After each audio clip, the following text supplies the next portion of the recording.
জয় ঠাকুর। শ্রী শ্রী রামকৃষ্ণ পুঁথি দ্বিতীয় খণ্ডের অন্তর্গত আমাদের পাঠ চলছে রামাত সাধনা থেকে। আজ আমরা এই রামাত সাধনার দ্বিতীয় দিন পাঠ করছি।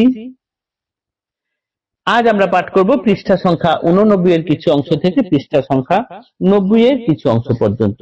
এর আগের দিনে দেখেছি ঠাকুরের মন এখন রামের সাধনায় নিমগ্ন হয়েছে। তিনি রাম ধ্যান রাম জ্ঞান করে রেখেছেন নিজের মনকে সর্বদাই। কোথায় দুর্বাদল শ্যাম, কোথায় রাম করছেন, এই রকম করছেন। আর রামের প্রতি এতই তিনি মগ্ন হয়ে গেছেন, রাম বিরহে তার চোখে সর্বদাই জল চলে আসছে। কোথাও যদি শুনেছেন যে কেউ রামের ভক্ত, কেউ রাম নাম করছেন, তার কাছেই চলে যাচ্ছেন। এই রকম করতে করতে দক্ষিণেশ্বরী এক ভক্তের বাড়ির সন্ধান পেয়েছেন, যার নাম হচ্ছে শ্রীকৃষ্ণ কিশোর চট্টোপাধ্যায়। তিনি খুব রাম ভক্ত, তিনি দিনরাত রাম নাম জপ করেন। ঠাকুরও যেহেতু রামের ভক্ত, রাম নাম শুনতেই এখন পাগল, তাই তিনি প্রায় যাচ্ছেন, সেখানে গিয়ে থাকছেন। এবং ঠাকুর যেহেতু রাম ভক্ত, তাই ব্রাহ্মণ এই ঠাকুরকে পেয়ে খুব খুশি। ব্রাহ্মণ এই ঠাকুর নিজে নিজে তার ঘরে যাওয়ার জন্য তার মনে এত আনন্দ হয়েছে যে তার হৃদয়ে আনন্দ আর ধরে না। এতটুকু আমরা গত দিনের পাঠে দেখেছিলাম। আজকে আমরা ঠাকুরের এই নবীন যুবক বয়স 30 বছর বয়স, তাকে পেয়ে ব্রাহ্মণের কিরকম মনোভাব হলো, আর ঠাকুর সেইখানে কিরকম রামাত সাধনায় নিমগ্ন হলেন, সেটুকু পাঠ করব। নবীন যুবক বয়স 30 বৎসর, অনুরাগ কান্তি মাখা সর্বাঙ্গ সুন্দর, ঢল ঢল বাঁকা আখি সুঠাম মূরতি, সমভক্তিমান তাই শ্রীরামের প্রতি, প্রাণেশ দিনেশ করে কান্তি নিরমল, অবশ হইয়া ফুটে কলিকা কমল, ছড়াইয়া শতদল কেশর নিচয়, প্রভুকে দেখিয়া তেন দ্বিজের হৃদয়ে, প্রভু অনিমিষে আঁখি করে দর্শন, অনুপম রূপাকর প্রভুর বদন, ভক্তিমতী ব্রাহ্মণী গৃহিণী ঘরে তাঁর, প্রভুরে করেন দোহে বাৎসল্য আচার, সুমিষ্ট ভোজন দ্রব্য যবে যাহা জুটে, প্রভুর কারণে অতি যতনে আকুটে, ভকত পরাণ প্রভু দেব দয়াময়, ব্রাহ্মণীরে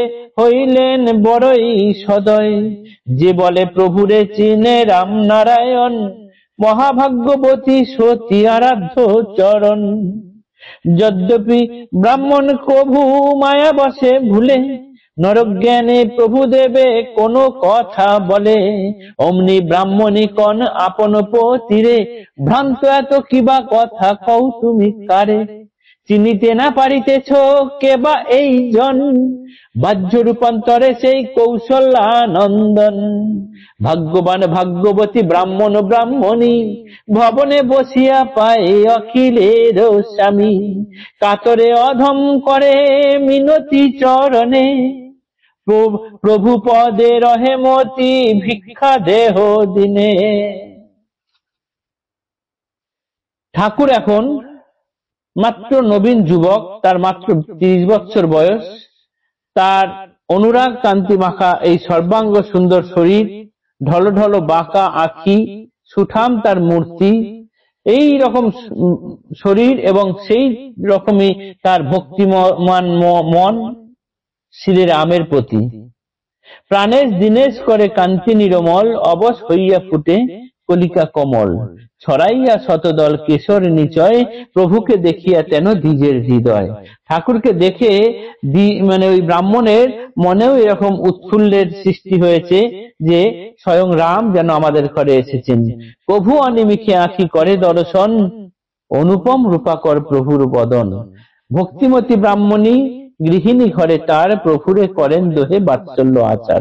এই ব্রাহ্মণের ঘরে যিনি ব্রাহ্মণী ছিলেন, তিনিও একজন খুব ভক্তিমতী গৃহিণী।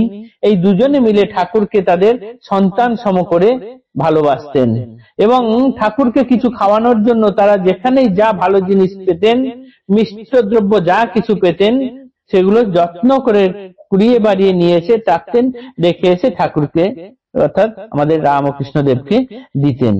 ভকত পরাণ প্রভু দেব দয়াময়, ব্রাহ্মণীরে হইলেন বড়ই সদয়। ঠাকুরও এই ব্রাহ্মণীর প্রতি সদয় হলেন এবং তাদের সেবা করার সুযোগ দিলেন। ব্রাহ্মণ তবুও কি করেন না, ঠাকুরকে মাঝে মাঝে মানুষ ভেবে যদিও এই কথা সে কথা বলে ফেলেন, ব্রাহ্মণই কিন্তু সেটা নন। ব্রাহ্মণই কিন্তু ঠাকুরকে সর্বদাই রাম জ্ঞানে এবং সন্তান সম বাৎসল্যে, অর্থাৎ ওই বাল রাম হিসেবে ঠাকুরকে দেখে আসছেন।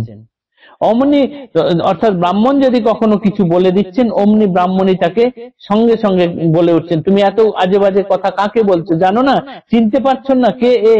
বাহ্য রূপান্তরে সেই কৌশল্যা নন্দন, চিনিতে পারিতেছ না কে বা এই জন, তুমি কাকে কি বলছো? কৌশল্যা নন্দন যে বাহ্যের রূপ পাল্টে আমাদের কাছে এরকম ভাবে এসেছেন। আমাদের ভাগ্য ভালো যে অখিলের স্বামী নিজে আমাদের ঘরে এসেছেন।